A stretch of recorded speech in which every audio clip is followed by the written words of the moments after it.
या कुन्देन्दुतुषारहारधवला या शुभ्रवस्त्रावृता या वीणावरदण्डमण्डितकरा या श्वेतपद्मासना या ब्रह्माच्युतशङ्करप्रभृतिवीरदेवैः सदा वन्दिता सा मां पातु मीरा भगवती निःशेषजाड्यापहा।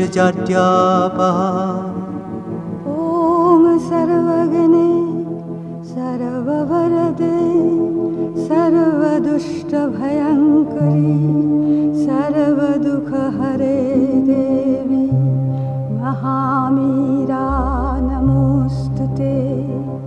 सिद्धिबुद्धिप्रदे देवी भुक्तिमुक्तिप्रदायिनी मन्त्रमूर्ते सदा देवी महामीरा नमोऽस्तुते। आद्यन्तरहिते देवी आद्यशक्ते महेश्वरी योगदे योगसम्भुते महामीरा नमोऽस्तुते महामीरा नमोऽस्तुते।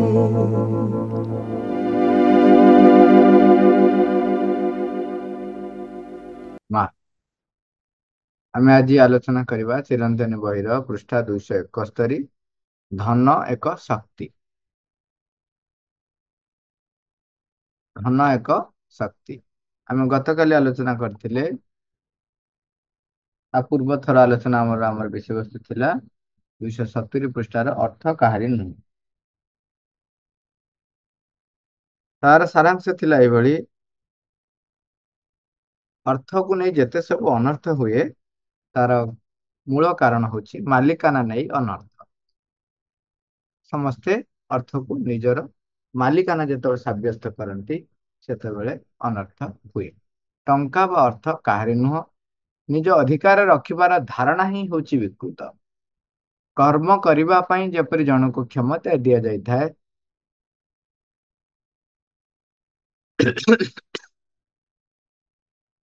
अर्थ तुमको दिया जाय थाए कर्मर एक उपाय रूपे। दातार इच्छा अनुसार ही पूरण करने दिगरे ही व्यवहार करने उचित अर्थ को। सेथिरे तुमर व्यक्तिगत इच्छा व अनिच्छा रहिबा ठीक नहीं एवं तुमको सज्ञान रे सचेतन भाव रे तार सद्व्यवहार करने को पड़िबो। तुमे जदि अर्थ को सदुपायर खर्च करि परिबो बा व्यवहार करि परिबो ताहाले अर्थ तुम पाखको निश्चय आसी। तेणु मां कहउचंती नेक्स्ट पॉइंट रे यथार्थ मनोभाव हूँ कौन अर्थ एक शक्ति एवं से शक्ति को ईश्वर पठेचंती कहीं ना पृथ्वी जेपरी ग्रहण करिबारे कौ शक्ति सब ईश्वरंकर अन्य शक्ति सब को पृथ्वी जेपरी ग्रहण करिबारे और सद्व्यवहार करिबारे समर्थ हब तदनुजाई पृथ्वी को प्रस्तुत करने पाई अर्थ आसीछि। ए अर्थ शक्ति से मानक हाथ रहिबो जो मानकर दृष्टि होइतिबो संपूर्ण शुद्ध व्यापक और सर्वादौ सत्य। आज आम मांकर लेखा पढ़ा धन एक शक्ति। मां लिखुचंती धन एक शक्ति। मु थारे तुम मानक कथा कही यह प्रकृतिर एक शक्ति एवं यह चलमान हेबार एक माध्यम हेबा उचित। यह चलमान एक शक्ति ठीक जेपरी जल प्रवाह एक चलमान शक्ति। कौनसी द्रव्य उत्पादन पाई कौनसी विषय संगठन पाई यह साहाय्य करे। यह एक सुगम माध्यम कारण प्रकृत रे यह सबु विषय को चलाचल बा सरबराह करिबारे मुक्त और पूर्ण भाव में सहायता करिथाए। एही शक्ति से मानक हाथ में रहिबा उचित जो माने यार सर्वोत्तम व्यवहार किपरि करिबा को हुए जानती। ता माने मु प्रथम रु कहिछि जो माने निज भितरु व्यक्तिगत कामना वासना दूर करि पारिछंती एवं जो माने सबु प्रकार आसक्ति रो निजको मुक्त करि पारिछंती सेही माने ही एई अर्थ शक्तिर अधिकारी हेबा उचित। आउ गोटे योग्यता मध्य से मानकर रहिबा उचित ତାହା ହେଲା ପୃଥିବୀର ପ୍ରକୃତ ଆବଶ୍ୟକତା କ'ଣ, ତାହା ଯେପରି ସେମାନେ ଅନ୍ତର୍ଦୃଷ୍ଟିରୁ ଦେଖିପାରୁଥିବେ।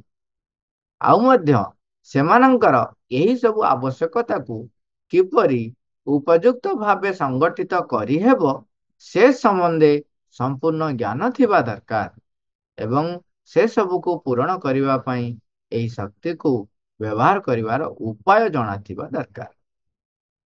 ଆଉ ମଧ୍ୟ ଯଦି ଏହି ସବୁ ଗୁଣ ଥିବା ସଙ୍ଗେ ସଙ୍ଗେ ସେମାନଙ୍କର ଏକ ଉଚ୍ଚତର ଆଧ୍ୟାତ୍ମିକ ଜ୍ଞାନ ଥିବ, ତେବେ ସେମାନେ ଏହି ଅର୍ଥ ଶକ୍ତିକୁ କ୍ରମେ କ୍ରମେ ପୃଥିବୀ ପୃଷ୍ଠରେ ଖଟାଇ ପାରିବେ, ଯେପରିକି ଏହି ପୃଥିବୀ ଦିବ୍ୟ ସାମର୍ଥ୍ୟ, ଦିବ୍ୟ ଶକ୍ତି ଓ ନିଜ ଉପରେ ଅଭିବ୍ୟକ୍ତ କରିବାରେ ସମର୍ଥ ହୋଇପାରିବ।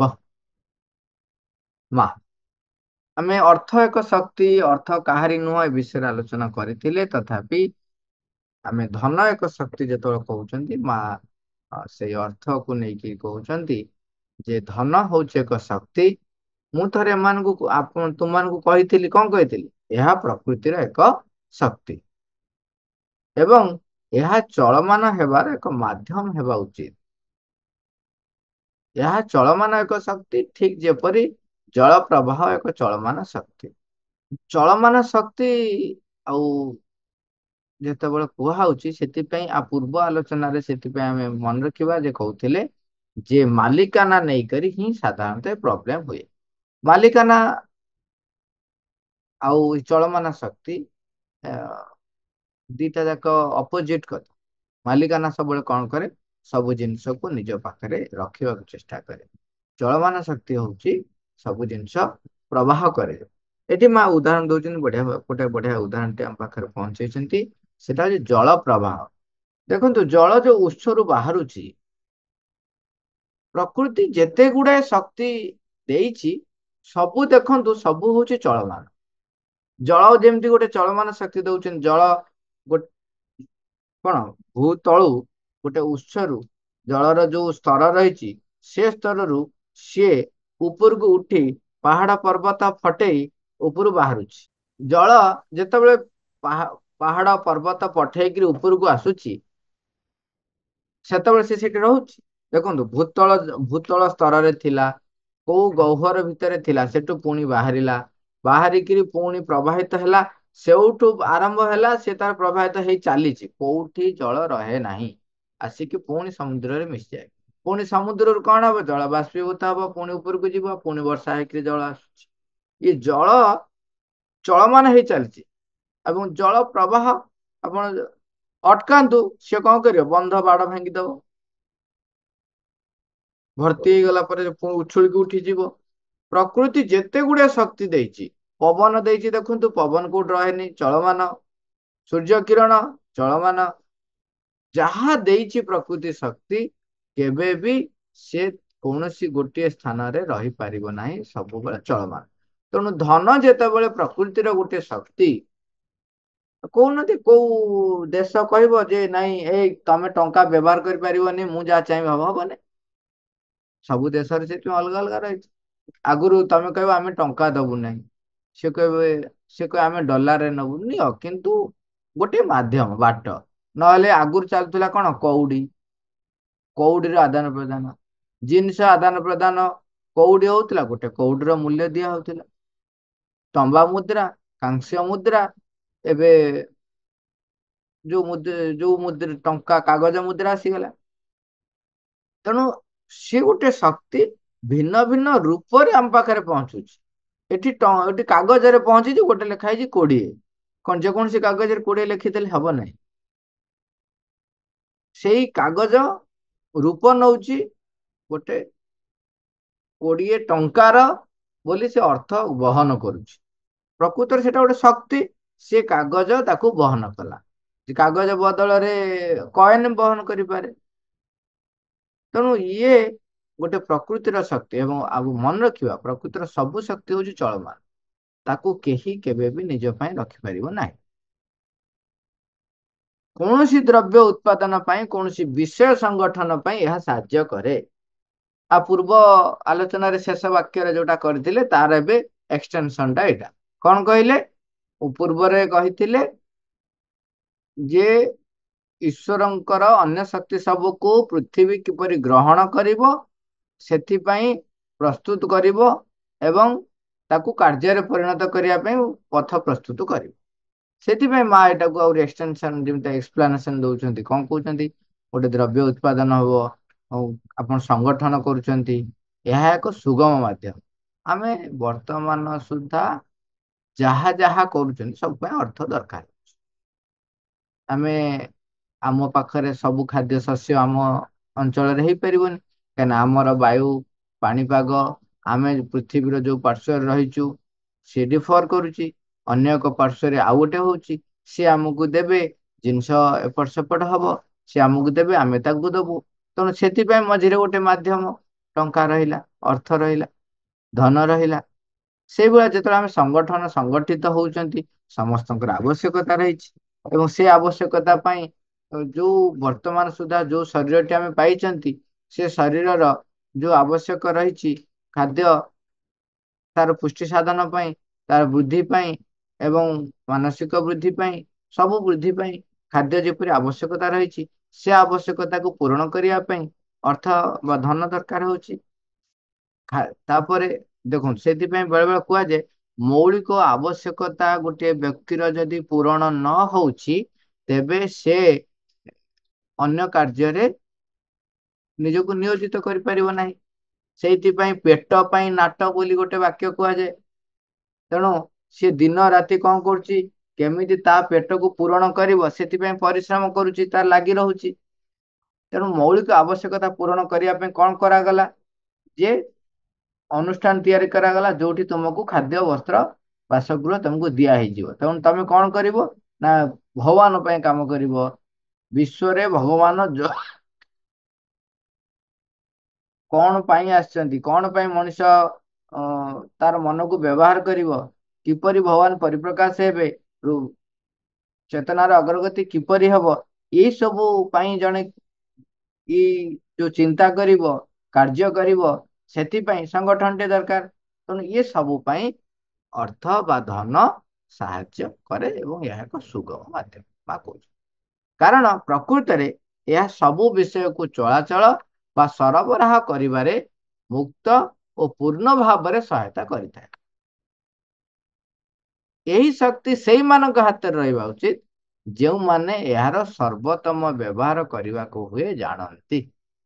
କିନ୍ତୁ ବର୍ତ୍ତମାନ ସୁଦ୍ଧା ପରିବର୍ତ୍ତନ ହେଲାଣି, ତଥାପି ବର୍ତ୍ତମାନ ସୁଦ୍ଧା ଅର୍ଥ କାହା କବଳରେ ପଡିଛି? ଅସୁରଙ୍କ କବଳରେ ପଡିଛି।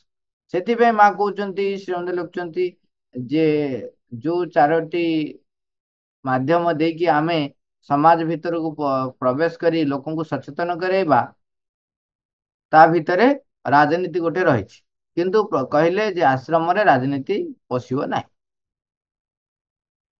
ଧୀରେ ଧୀରେ ବ୍ୟକ୍ତି ଯେତେବେଳେ ସଚେତନ ହବ, ସଚେତନ ବ୍ୟକ୍ତି ରାଜନୀତି ଭିତରେ ପ୍ରବେଶ କଲେ ରାଜନୀତି ଭିତରେ ଥିବା ମଳିନତାକୁ, ରାଜନୀତି ଭିତରେ ଥିବା ବିରୋଧୀ ଶକ୍ତିର କ୍ରିୟାକୁ ସେ କଣ କରିବ, ପରାଭୂତ କରିବା ପାଇଁ ତା ପାଖରେ ସାମର୍ଥ୍ୟ ଥିବ। ତାହେଲେ ସେ ରାଜନୀତି ଭିତରେ ପ୍ରବେଶ କରିବ, ଧୀରେ ଧୀରେ ସେଠି ଈଶ୍ୱରଙ୍କ କାର୍ଯ୍ୟ ଆରମ୍ଭ ହବ। ସେଇଭଳିଆ ଅର୍ଥ ବର୍ତ୍ତମାନ ସୁଦ୍ଧା ଅସୁରଙ୍କ କବଳରେ ପଡିଛି। ତେଣୁ ଅର୍ଥ କୁ ଭଗବାନଙ୍କ ପାଇଁ ବ୍ୟବହାର କରିବାକୁ ହେଲେ, ସେଥିପାଇଁ ମା କହୁଛନ୍ତି ଯୋଉମାନେ ସର୍ବୋତ୍ତମ ବ୍ୟବହାର କିପରି କରିବାକୁ ଜାଣନ୍ତି ତାଙ୍କ ହାତରେ ଅର୍ଥ ରହିବା ଉଚିତ। ମା କହୁଛନ୍ତି, ମୁଁ ପ୍ରଥମରୁ କହିଛି ଯେଉଁମାନେ ନିଜ ନିଜ ଭିତରୁ ବ୍ୟକ୍ତିଗତ କାମନା ବାସନା ଦୂର କରିପାରିଛନ୍ତି ଏବଂ ଯେଉଁମାନେ ସବୁ ପ୍ରକାର ଆସକ୍ତିରୁ ନିଜକୁ ମୁକ୍ତ କରିପାରିଛନ୍ତି, ସେଇମାନେ ହିଁ ଏହି ଅର୍ଥ ଶକ୍ତିର ଅଧିକାରୀ ହେବା ଉଚିତ। କାହିଁକି ନା ଦେଖନ୍ତୁ, ବ୍ୟକ୍ତିଗତ କାମନା ବାସନା ଭିତରେ ଯିଏ ରହିଲା ସିଏ ବିରୋଧୀ ଶକ୍ତିର କବଳରେ ପଡିବ ହିଁ ପଡିବ। ବିରୋଧୀ ଶକ୍ତି ତାକୁ ଅସ୍ତ୍ର କରି ଯନ୍ତ୍ର କରି ତାର କାର୍ଯ୍ୟ କରିବ ହିଁ କରିବ। ଭଗବାନ ତାକୁ ବ୍ୟବହାର କରିବାକୁ ଚାହିଁବେ, ଭଗବାନ ତାକୁ ବ୍ୟବହାର କରନ୍ତି, ମଧ୍ୟ ସମସ୍ତଙ୍କୁ ଭଗବାନ ବ୍ୟବହାର କରନ୍ତି। କିନ୍ତୁ କଣ ହୁଏ, ସିଏ ତା ବିରୁଦ୍ଧରେ ବା ଭଗବାନଙ୍କ କାର୍ଯ୍ୟରେ ବିଳମ୍ବ କରିବାରେ ମଧ୍ୟ ତାର ବ୍ୟକ୍ତିଗତ କାମନା ବାସନାକୁ ଆଣି ଠିଆ କରିଦେଇପାରେ। ସେଥିପାଇଁ ଶ୍ରୀଅନ୍ଦ କହିଥିଲେ, ପୂର୍ବରୁ ଆମେ ପଢିଛନ୍ତି ଯେ ତୁମେ ଭଗବାନଙ୍କ କାର୍ଯ୍ୟରେ ସହାୟକ ହୁଅ, କିଛି ନହେଲେ ତାଙ୍କ ପଥରେ ଅବରୋଧ କରି ଠିଆ ହୁଅ ନାହିଁ, ଏ କଥା କହିଥିଲେ। ତାମାନେ ଆମେ ଅବରୋଧ କରି ଭଗବାନ କାର୍ଯ୍ୟକୁ ବିଳମ୍ବ କରିଦଉ। ତେଣୁ ଆସକ୍ତି ଯୁକ୍ତ ହେଇଥିବା, କାମନା ବାସନାରେ ଥିବା ବ୍ୟକ୍ତି ହାତରେ ଅର୍ଥ ଯେତେବେଳେ ପଡେ, ସେମାନେ ଅର୍ଥ ଶକ୍ତିର ଅଧିକାରୀ ହୋଇଗଲେ ଭଗବତ କାର୍ଯ୍ୟ ହୋଇପାରେ ନାହିଁ ବା ଭଗବତ କାର୍ଯ୍ୟରେ ବିଳମ୍ବ ଘଟିଥାଏ। ତେଣୁ ଯିଏ ସର୍ବୋତ୍ତମ ବ୍ୟବହାର କିପରି ହୁଏ ଜାଣିଛି, ତେଣୁ ତା ହାତରେ ମା କହୁଛନ୍ତି ଏଇ ଅର୍ଥ ଶକ୍ତି ରହିବା ଉଚିତ। ସେଥିପାଇଁ ଆମେ ମନେ ରଖିବା ଯେ ଅନେକ ଜାଗାରେ ଆପଣ ଯଦି ଗୂଢ ଭିତରକୁ ଯିବେ, ଯିଏ ସତରେ ମାଙ୍କ ପାଖରେ ସମର୍ପିତ ହେଇ ମାଙ୍କ ପାଇଁ ହିଁ ଅର୍ଥକୁ କେବଳ ଖର୍ଚ୍ଚ କରିବ, ଭଗବାନ ପାଇଁ ହିଁ କେବଳ ଅର୍ଥକୁ ଖର୍ଚ୍ଚ କରିବ, ଦେଖିବେ ତା ପାଖରେ ସିଏ କୌଣସି ଏକ ସମୟରେ ବି ଅର୍ଥ ପାଇଁ କେବେ ଚିନ୍ତିତ ରହିବ ନାହିଁ, କେବେ ବି ଚିନ୍ତିତ ହେଇ ରହିବ ନାହିଁ। ଅନେକ ଉଦାହରଣ ଦେଖାଯାଇଛି। କେତେଟା ଜାଗାରେ ଆପଣ ଗୋଟେ ଯଦି ମହାରାଜଜୀଙ୍କର ଭକ୍ତ ଚରିତମାଳା ପଢିବେ, ନାରୀ ରତ୍ନ ଭକ୍ତି ବିଭୂଷିତା ନାରୀ ରତ୍ନ ପଢିବେ, ଦାଢ୍ୟତା ଭକ୍ତି ପଢିବେ, ସେଥିରେ ସବୁଥିରେ ଦେଖିବେ ଜଣଙ୍କର ଗୋଟେ କାହାଣୀ ରହିଛି ଯେ କର ବା ଖଜଣା ଆଗରୁ ଜମିଦାର ମାନେ ରାଜା ମାନେ ସବୁ ନଉଥିଲେ। ସିଏ ଯୋଉ ଚାଷ ବାସ କରିଥିଲେ ତାଙ୍କର କ୍ଷେତରେ ଯେହେତୁ ସମସ୍ୟା ଥିଲା, ମରୁଡି ପଡିଲା, ଚାଷବାସ ଭଲ ହେଇନି, ଆମଦାନୀ ହେଇନି, ତେଣୁ ସେ ଖଜଣା ପଇଠ କରିପାରି ନାହାନ୍ତି। କିଛି ବର୍ଷ ଗଲା, ପ୍ରଥମ ବର୍ଷ ଗଲା, ଦ୍ୱିତୀୟ ବର୍ଷ ବଢିଗଲାଣି, ତେଣୁ ବର୍ତ୍ତମାନ ତାଙ୍କ ମୁଣ୍ଡରେ ଚିନ୍ତା ଯେ କେମିତି ସେ ଅର୍ଥ ଖଜଣା ଆକାରରେ ଯାଇ ପହଞ୍ଚେଇବେ। ତାଙ୍କ ପାଖରେ ତ ନାହିଁ। ସିଏ ଭାବିଥିଲେ ମୁଁ ଯାଇକିରି ଅନୁରୋଧ କରିବି ଯେ ଏଇ ବର୍ଷକ ପାଇଁ ମତେ ଛାଡ଼ କରାଯାଉ, ମୁଁ ଆର ବର୍ଷକୁ ଦେବି। ତାମାନେ ଆର ବର୍ଷକୁ 3 ବର୍ଷର ସେ ଦେବେ। ଯେତେବେଳେ ଯାଇକି ରାଜାଙ୍କ ପାଖରେ ପହଞ୍ଚୁଛନ୍ତି, ରାଜା କହୁଛନ୍ତି, ପଚାରୁଛନ୍ତି ଦେଖ ତାଙ୍କର ସେ କଣ ହେଲା ସମସ୍ୟା। ସେ ଗୁମାସ୍ତା କହୁଛି ଆଜ୍ଞା ତମେ ପରା ଏଇ କିଛି ଦିନ ତଳେ ଆସିକି ଖଜଣା ଦେଇକି ଯାଇଥିଲ, ପୁଣି କଣ କୁଆଡେ ଆଇଛ? ହଁ ହଁ ଭଲ କରିଛ, ଆସ ଆସ ଭଲ କରିଛ।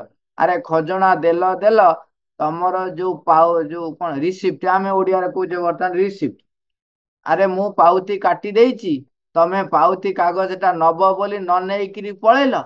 ମୁଁ ତମକୁ ଅନେଇ ବସିଛି, ଏଇଠି ରହିଛି, ନିଅ ତମ ପାଉତି ଟା ନିଅ। ତମେ ପଇସା ଦେଇ ସାରିଛ, ପୁଣି କୁଆଡେ ଆଇଛ? ଓହ ପାଉତି ନେବାକୁ ଆଇଛ କି, ଆସ ଆସ ନିଅ। ସିଏ ଏସବୁ କଥା ଶୁଣି ହତବାକ୍,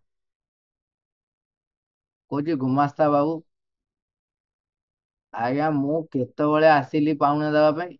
ନା ହଇଓ ତମ ମୁଣ୍ଡ କଣ ପାଗଳ ହେଇଗଲାଣି?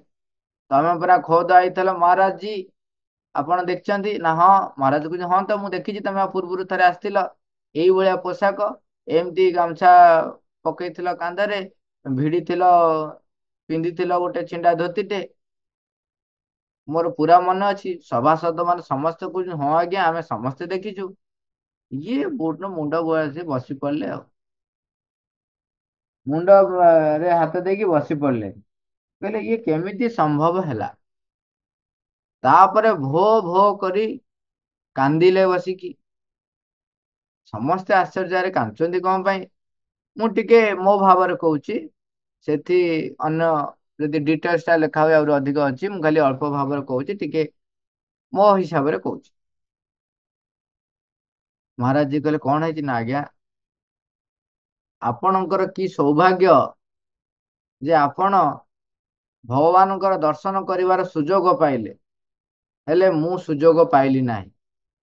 ମହାରାଜ ଜି କହିଲେ କଣ କହୁଛ ଆମେ ବୁଝିପାରୁନୁ? ନା ଆଜ୍ଞା ସତ ହଉଛି ଏଇଆ, ମୋର ଆଜ୍ଞା ଏଥର ଭଲ ଚାଷ ବାସ ହେଇନାହିଁ, ତେଣୁ ମୁଁ ଆସିଥିଲି ଅଳି କରିବା ପାଇଁ ଯେ ମୁଁ ଆର ଥରକୁ ଖଜଣା ଦେବି, ଏଇ ବର୍ଷ ଏଇଥର ଦେଇପାରିବି ନାହିଁ। କିନ୍ତୁ ମୋ ରୂପରେ ଭଗବାନ ନିଜେ ଆସି ଆପଣଙ୍କୁ ଅର୍ଥ ଦେଇଛନ୍ତି ଏବଂ ଆପଣ ପାଉତି କାଟିଛନ୍ତି, ତା ମାନେ ଆପଣ ଭଗବାନଙ୍କୁ ନିଜେ ଦେଖିପାରିଲେ, ଅଥଚ ମୁଁ ସେ ସୌଭାଗ୍ୟ ପାଇପାରିଲି ନାହିଁ। ସମସ୍ତେ ଆଶ୍ଚର୍ଯ୍ୟ, କଣ ତମେ କହୁଛ? ସେ କହିଲେ ସମସ୍ତେ ଦେଖିଛନ୍ତି, ପାଉତି କଟା ହେଇଛି ତାଙ୍କ ନାଁରେ। ମହାରାଜ କହିଲେ ତମେ ସତ କହୁଛ ନା? ଆଜ୍ଞା, ଆସନ୍ତୁ ଦେଖିବେ, ମୋ ଜମି ସେମିତି ପଡିଛି, ଏଇଭଳିଆ ଅବସ୍ଥା ଆମ ଘରେ, ଖାଇବାକୁ ଆମେ ପାଉନୁ, ଆଉ ମୁଁ କୋଉଠୁ ଆଣିବି ଖଜଣା ଦେବା ପାଇଁ? ମହାରାଜ ଆସନରୁ ଉଠି ପଳେଇ ଆସି ତାଙ୍କ ଗୋଡ଼ ତଳେ ପଡିଯାଉଛନ୍ତି, କହୁଛନ୍ତି ତମେ କି ଭାଗ୍ୟବାନ ଯେ ତମ ପାଇଁ ଭଗବାନ ନିଜେ ତମ ରୂପ ଧରିକି ଆସିଛନ୍ତି, ଏବଂ ତମେ ସେ ମହାନ ବ୍ୟକ୍ତି ଯେ ଯାହାଙ୍କ ଯୋଗୁ ଆମେ ଭଗବାନଙ୍କ ଦର୍ଶନ କରିପାରିଲୁ, ତେଣୁ ତମେ ଆମ ପାଇଁ ପୂଜନୀୟ। ଏଇଠି ଏ ଘଟଣାଟି ଦାଢ୍ୟତା ଭକ୍ତିରେ ରହିଛି। ଏ ଘଟଣାଟି ଗୋଟିଏ ଘଟଣା ନୁହେଁ, ଏଭଳି ଅନେକ ଘଟଣା ଘଟେ। ଭଗବାନ ସେମାନଙ୍କ ପାଇଁ, ତାଙ୍କର ଆବଶ୍ୟକତା ପାଇଁ ସେମାନେ ଆଣି ପହଞ୍ଚାନ୍ତି, ଏବଂ ଯୋଉମାନେ ଭଗବାନଙ୍କ ପାଖରେ ନିଜକୁ ଦେଇ ଦେଇଛନ୍ତି ସେଇମାନଙ୍କର ଯୋଗ୍ୟତା ରହିଛି ତାକୁ ବ୍ୟବହାର କରିବା ପାଇଁ। ମା କହୁଛନ୍ତି ପୃଥିବୀର ପ୍ରକୃତ ଆବଶ୍ୟକତା କଣ ତାହା ଯେପରି ସେମାନେ ଅନ୍ତର୍ଦୃଷ୍ଟିରେ ଦେଖି ପାରୁଥିବେ, ଆଉ ମଧ୍ୟ ସେମାନଙ୍କର ଏହି ସବୁ ଆବଶ୍ୟକତାକୁ କିପରି ଉପଯୁକ୍ତ ଭାବେ ସଂଗଠିତ କରିହେବ ସେ ସମ୍ବନ୍ଧେ ସମ୍ପୂର୍ଣ୍ଣ ଜ୍ଞାନ ଥିବା ଦରକାର, ଏବଂ ସେଇ ସବୁକୁ ପୂରଣ କରିବା ପାଇଁ ଏହି ଶକ୍ତିକୁ ବ୍ୟବହାର କରିବାର ଉପାୟ ଜଣାଥିବା ଦରକାର। ଆମେ ଗୋଟେ ଥର ଆଲୋଚନା କରୁଥିଲେ ଯେ ଭିକାରୀକୁ ଦାନ ଦେବା କଥା ଆଲୋଚନା କରୁଥିଲେ। ମାଙ୍କୁ ପ୍ରଶ୍ନ ଯେତେବେଳେ କରାଯାଇଥିଲା, ମା ସ୍ପଷ୍ଟ ଭାବେ କହିଲେ, ତୁମେ ତୁମେ କଣ ଭଗବାନ ହେଇଯାଇଛ କି? ତୁମେ ତାର ଭୂତ ଭବିଷ୍ୟତ ଦେଖିପାରିବାର ସାମର୍ଥ୍ୟ ରଖିଛ କି? ତା ପାଇଁ କୋଉଟା ମଙ୍ଗଳଦାୟକ ତୁମେ ଜାଣିଛ କି? ତେଣୁ ଆମେ ସଚେତନ ହେବାକୁ ପଡିବ, ଆମକୁ ଯୋଗ୍ୟ ହେବାକୁ ପଡିବ ଯେ କାହାର କଣ ଆବଶ୍ୟକତା ରହିଛି ଅନ୍ତର୍ଦୃଷ୍ଟିରେ ତୁମେ ଦେଖିପାରୁଥିବ। ଏବଂ ଏଇ ଯୋଉ ପୃଥିବୀଟି ହଉଛି ଗୋଟେ ଶକ୍ତିର ଖେଳା, ଆପଣ ଯଦି ଟିକେ ଗଭୀର ଭାବରେ ନିଜକୁ ଅନୁଧ୍ୟାନ କରିବାକୁ ଶିଖିବେ, ମୁଁ ଏଟା ବାରମ୍ବାର କହୁଛି ଯେ ନିଜକୁ ଅନୁଧ୍ୟାନ କରିବାକୁ ନ ଶିଖିଲେ ଯେ ପର୍ଯ୍ୟନ୍ତ କେବଳ ବାହାରେ ଦୃଷ୍ଟି ରଖିଥିବେ ତେବେ ସଚେତନ ହେଇପାରିବେ ନାହିଁ। ନିଜକୁ ଅନୁଧ୍ୟାନ କରନ୍ତୁ, ଆପଣଙ୍କର କାର୍ଯ୍ୟାବଳୀକୁ ଅନୁଧ୍ୟାନ କରନ୍ତୁ, ଆପଣଙ୍କର ଦୃଷ୍ଟିକୋଣକୁ ଅନୁଧ୍ୟାନ କରନ୍ତୁ, ଅର୍ଥକୁ ଆପଣ କିଭଳି ଭାବରେ ବ୍ୟବହାର କରୁଛନ୍ତି ତାକୁ ଅନୁଧ୍ୟାନ କରନ୍ତୁ, ଆପଣଙ୍କର ବିଚାରକୁ ଅନୁଧ୍ୟାନ କରନ୍ତୁ, କୋଉ ବିଚାରରେ ଆପଣ ରହୁଛନ୍ତି। ସେତେବେଳେ ଆପଣ ଜାଣିପାରିବେ ଯେ ଆପଣ ଅର୍ଥକୁ ଠିକ ଭାବରେ ବ୍ୟବହାର କରିପାରୁଛନ୍ତି କି ନା ନାହିଁ। ଏବଂ ଯଦି ଆଧ୍ୟାତ୍ମିକ ଚେତନାରେ ରହିଲେ ଆପଣଙ୍କର ଅନ୍ତର୍ଦୃଷ୍ଟି ଖୋଲିଗଲା। ଅନ୍ତର୍ଦୃଷ୍ଟି ଖୋଲିବା ପାଇଁ ହେଲେ ସଂକୀର୍ଣ୍ଣତାରୁ ଆମକୁ ମୁକ୍ତ ହେବାକୁ ପଡେ, ବ୍ୟାପକତା ଭିତରକୁ ଯିବାକୁ ପଡିବ। ବ୍ୟାପକତା ଭିତରେ ପଶିଲା ବେଳେ ମଧ୍ୟ ତଥାକଥିତ ମହତ ଆକାଂକ୍ଷୀ ଠାରୁ ନିଜକୁ ଦୂରେଇ ରଖିବାକୁ ପଡିବ। ମୁଁ ମହାନ ହବାର ଏକ ଅନୁଭବ ଭିତରେ ଆସିଥାଏ, ତାଠାରୁ ଦୂରରୁ ରହିବାକୁ ପଡିବ। ବ୍ୟାପକତା ବେଳକୁ ବେଳେ ବେଳେ ଲୋକ କହନ୍ତି, ହଁ ମୁଁ ପଇସା, ମୋର କଣ ପଇସା, ଇଏ ସମସ୍ତଙ୍କ ପଇସା, ଆକୁ ଦେଇଦେବି, ତାକୁ ଦେଇଦେବି, ଆକୁ ଦେଇଦେବି, ତାକୁ ଦେଇଦେବି, ଏ ପ୍ରକାରର ବି ନୁହଁ। ଏଥିରେ କଣ ହୁଏ, ନିଜକୁ ମହତ୍ଵ ବୋଲାଇବା ପାଇଁ ଏକ ଭାବ ଥାଏ, ସେଥିରୁ ମଧ୍ୟ ଆପଣଙ୍କୁ ଦୂରେଇ ରହିବାକୁ ପଡିବ। ତେଣୁ କହୁଛନ୍ତି ସମସ୍ତଙ୍କର ଆବଶ୍ୟକତା କଣ ରହିଛି ତାକୁ ଉପଯୁକ୍ତ ଭାବେ ସଂଗଠିତ କରିହବ ସେ ସମ୍ବନ୍ଧରେ ସମ୍ପୂର୍ଣ୍ଣ ଜ୍ଞାନ ଥିବା ଦରକାର। କେହି କେହି ଭାବନ୍ତି ଉପଯୁକ୍ତ ଭାବେ ସଂଗଠିତ ହବା ଅର୍ଥ ହଉଛି କଣ ନା ଏ ଅର୍ଥକୁ ନେଇ ସେଠି ବ୍ୟବହାର କରିବ, ତା କହନ୍ତିନି ଆ ପକେଟରୁ ନେଇ ତାର ତାଳି ପକେଇଦବ, ତା ଠାରୁ ଆଣି ଆର ପଛରେ ତାଳି ପକେଇଦବ। ସେମିତି ହୁଏ ନାହିଁ, ଏଇଟା ସଂଗଠିତ ନୁହେଁ। ତାଙ୍କ ପାଖରେ ନାହିଁ ତେଣୁ ଆ ପାଖରୁ ନେଇ ତାକୁ ଦେଇଦବା, ଏଇଟା ସଂଗଠିତ ନୁହେଁ। ଭଗବାନଙ୍କ ଇଚ୍ଛା ଅନୁସାରେ କୋଉଠି କଣ ଦରକାର, କେତିକି ଦରକାର, ସେଇଟାକୁ ଉପଯୁକ୍ତ ଭାବେ ପରିଚାଳନା କରିବା ହଉଛି ସଂଗଠିତ କରିବା। ଆମର ବେଳେ ବେଳେ କୁହନ୍ତି କଣ, ଯୋଉଟା ଲୋକମାନେ ବ୍ୟବହାର କରନ୍ତି, ମନେ କରାଯାଉ ମୁଁ ଅର୍ଥ ରଖିଛି କଣ ପାଇଁ ନା ଝିଅ ବାହାଘର ପାଇଁ, କିନ୍ତୁ ଏଇ ସମୟରେ କଣ ହେଲା ନା ପୁଅର ଚାକିରି ପାଇଁ କିଛି ଖର୍ଚ୍ଚ ଦରକାର ପଡିଲା, ସେଥିରୁ ବାହାର କରିକି ଆଣିକିରି ଏଠି ଲଗେଇଦେଲି। କଣ ନା ମୁଁ ଦେଖୁନ ମୁଁ ମ୍ୟାନେଜ କରିଲି ନା ଆଉ। ଏଇଟା ମ୍ୟାନେଜ ଭିତରେ ଯାଏ, ଏହା ସଂଗଠିତ ନୁହେଁ। ଏଠି ଯୋଉ ସଂଗଠିତ କୁହାଯାଉଛି ଆଠାରୁ କାହିଁ କେତେ ଉର୍ଦ୍ଧ୍ୱରେ କଥା କୁହାଉଛି। କେବଳ ଭଗବାନଙ୍କ ସହିତ ମାଙ୍କ ସହିତ ସଂଯୁକ୍ତ ହୋଇ ନ ରହିଲେ, ଉଚ୍ଚତର ଶକ୍ତି ସହିତ ନିଜର ଆଧ୍ୟାତ୍ମିକ ଜ୍ଞାନକୁ ବୃଦ୍ଧି ନ କଲେ ଅନ୍ତର୍ଦୃଷ୍ଟି ଆସିବ ନାହିଁ। ଅନ୍ତର୍ଦୃଷ୍ଟି ନ ଆସିଲେ ନିଜେ ତାହା ବ୍ୟବହାର କରିପାରିବା ନାହିଁ। ବା କହୁଛନ୍ତି ଆଉ ମଧ୍ୟ ଯଦି ଏସବୁ ଗୁଣ ଥିବା ସଙ୍ଗେ ସଙ୍ଗେ ସେମାନଙ୍କର ଉଚ୍ଚତର ଏକ ଆଧ୍ୟାତ୍ମିକ ଜ୍ଞାନ ଥିବ, ତେବେ ସେମାନେ ଏହି ଅର୍ଥ ଶକ୍ତିକୁ କ୍ରମେ କ୍ରମେ ପୃଥିବୀ ପୃଷ୍ଠରେ ଖଟାଇ ପାରିବେ। କଣ ଖଟେଇବେ? ସେ ଅର୍ଥ ଶକ୍ତିକୁ ବ୍ୟବହାର କରି ପୃଥିବୀ ଦିବ୍ୟ ସାମର୍ଥ୍ୟ, ଦିବ୍ୟ ଶକ୍ତି ଓ ନିଜ ଉପରେ ଅଭିବ୍ୟକ୍ତ କରିବାର ସମର୍ଥ ହୋଇପାରିବ। ଗୋଟିଏ ଉଦାହରଣ ମୋର ମନେ ପଡିଯାଉଛି, କରୋନା ସମୟରେ ଏଇଭଳିଆ କେତେ କଥା ରହିଛି। କରୋନା ସମୟରେ ଆମେ ଯେତେବେଳେ ଭଲିବଲ ଖେଳୁଥିଲୁ, ମାମୁଁ ହଠାତ୍ ଦେଖିଲେ, ଠିଆ ହେଇଥିଲେ, ଭାବିଲେ, ଦେଖିଲେ, ତାପରେ ଦିନେ କହିଲେ, ଆଉ ମତେ କହିନାହାନ୍ତି, କେବଳ ସମସ୍ତଙ୍କୁ ସେ ଜଣକୁ ବି କହିଛନ୍ତି। ମତେ କହିଲେ, ସ୍ୱାମୀଜୀ ଏଇ ଯୋଉ ଭଲି ତମେ ଖେଳୁଛ, ଆମେ ଓଡ଼ିଶାରେ ସମସ୍ତଙ୍କୁ, ଯେତେଟା ପାର୍ଥକ୍ୟ ରହିଛି ସମସ୍ତଙ୍କୁ କହିବା ସେମାନେ ଗୋଟେ ଗୋଟେ ଟିମ୍ ପଠେଇବେ, ଆମେ ଏଠି ଭଲିବଲ ମ୍ୟାଚ୍ କରିବା। ମୁଁ କହିଲି ମାମୁଁ କେମିତି ହବ? ନା ନା ତମେ ଭାବୁନ କେମିତି ହେଇପାରିବ, ହବନି? କହିଲେ ହଁ ହେଇପାରିବ, ତାକୁ ଟିକେ ସଂଗଠିତ କରିବାକୁ ପଡିବ। ନା ଦେଖ ବାବୁ, ଖେଳ ଗୋଟିଏ ମାଧ୍ୟମ, କିନ୍ତୁ ଏଇ ଖେଳ ମାଧ୍ୟମରେ ଯେତେ ଗୁଡେ ପାଠଚକ୍ରରେ ରହିଛନ୍ତି ବ୍ୟକ୍ତିମାନେ, ସେମାନେ ଆସି ଏକାଠି ହେବେ କୋଉ ଉଦ୍ଦେଶ୍ୟରେ? କାହିଁକି ନା ଖେଳଟାରେ ଶରୀର ପ୍ରସ୍ତୁତ ହଉଛି ଅତିମାନସ ଶକ୍ତିକୁ ଧାରଣ କରିବା ପାଇଁ। ଏଇ ମେସେଜଟା ସମସ୍ତଙ୍କ ପାଖରେ ପହଞ୍ଚିବ ଯେ ଆମ ଶରୀର ପ୍ରସ୍ତୁତ ହଉଛି ଖେଳ ମାଧ୍ୟମରେ ଅତିମାନ ଶକ୍ତିକୁ ଅଭିବ୍ୟକ୍ତ କରିବ, ରୂପାନ୍ତର ପାଇଁ ତାକୁ ପ୍ରସ୍ତୁତ କରିବ। ଏଇଥିପାଇଁ ଆମେ ଏକାଠି ହବା। ଗୋଟେ ଖେଳକୁ ଦେଖିକି ସେ କଣ ଭାବୁଛନ୍ତି ନା ସମସ୍ତେ କେମିତି ଏକାଠି ହେବେ, ସଂଗଠିତ ହେବେ, ଶରୀର ଚେତନା ଅତିମାନ ଶକ୍ତିକୁ ଅଭିବ୍ୟକ୍ତ କରିବା ପାଇଁ ଖେଳ ଗୋଟିଏ ମାଧ୍ୟମ, ସେ ସମ୍ବନ୍ଧରେ ସଚେତନ ହେବେ। ଏଇ ଯୋଉ ଭାବଧାରାଟା ସେ ବ୍ୟକ୍ତିଙ୍କ ପାଖରେ ଆସେ ଯୋଉ ବ୍ୟକ୍ତି ମାନେ ଉଚ୍ଚତର ଆଧ୍ୟାତ୍ମିକ ଜ୍ଞାନରେ ରହିଥାନ୍ତି। ତେଣୁ ଏଠି ଅର୍ଥ ଶକ୍ତିକୁ ବ୍ୟବହାର କରାଯିବ ପୃଥିବୀରେ ଯୋଉ ଦିବ୍ୟ ସାମର୍ଥ୍ୟ, ଦିବ୍ୟ ଶକ୍ତି ଭିନ୍ନ ଭିନ୍ନ ଭାବରେ ଅଭିବ୍ୟକ୍ତ କିପରି ହେଇପାରିବେ। ସେଇଭଳି ସେଥିପାଇଁ ପୋଷାକ କଥା କୁହାହେଇଛି। ପୋଷାକରେ କମର୍ସ ଅଣ୍ଡର ଶ୍ରୀରେନ୍ଦ୍ରସ୍ ଗାଇଡାନ୍ସ, ତାମାନେ ଏଇ ଉଚ୍ଚତର ଆଧ୍ୟାତ୍ମିକ ଜ୍ଞାନରେ ରହି ତୁମେ ବ୍ୟବସାୟ ମଧ୍ୟକୁ ପ୍ରବେଶ କରିବ, ଅର୍ଥକୁ ସୁପରିଚାଳନା କରିବା ପାଇଁ ଏକ ମାଧ୍ୟମ। ସେଟାକୁ ଜାଣି ଅର୍ଥକୁ ପୃଥିବୀରେ ଦିବ୍ୟ ସାମର୍ଥ୍ୟ, ଦିବ୍ୟ ଶକ୍ତି ଏବଂ ଦିବ୍ୟ ଅଭିବ୍ୟକ୍ତିରେ ସାହାଯ୍ୟ କରିବା ପାଇଁ ବ୍ୟବହାର କରିବ। ସେଥିରେ ବ୍ୟକ୍ତିଗତ ଭାବରେ ନିଜେ କିପରି ରୋଜଗାର କରିବ, ସେଟା ଯଦି ରହିଲା, ଆପଣ ଅର୍ଥ ଶକ୍ତିକୁ ଆସୁରିକ ପ୍ରଭାବକୁ ଛାଡି ଦଉଛନ୍ତି ବୋଲି ଜାଣିବେ। ମାଲିକାନା ଶକ୍ତି ରହିବ ନାହିଁ, ଏଇଟା ମୂଳରୁ କ୍ଲିଅର କରୁଛନ୍ତି। କାମନା ରହିବ ନାହିଁ, ଆସକ୍ତି ରହିବ ନାହିଁ, କେବଳ କେବଳ ରହିବ କଣ? ଅନ୍ତର ଦୃଷ୍ଟିରେ ସଦୁପଯୋଗ କରିବେ। କେମିତି କରିବେ? ନା ସଜ୍ଞାନ ଭାବେ କରିବେ।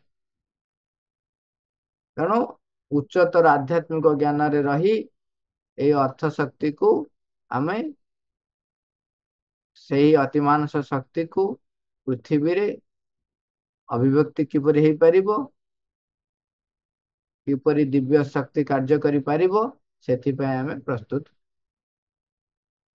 କରିବା ପାଇଁ ପ୍ରସ୍ତୁତ ହବା। ମା, ଥ୍ୟାଙ୍କ ୟୁ ଅଲ୍, ବରାବର।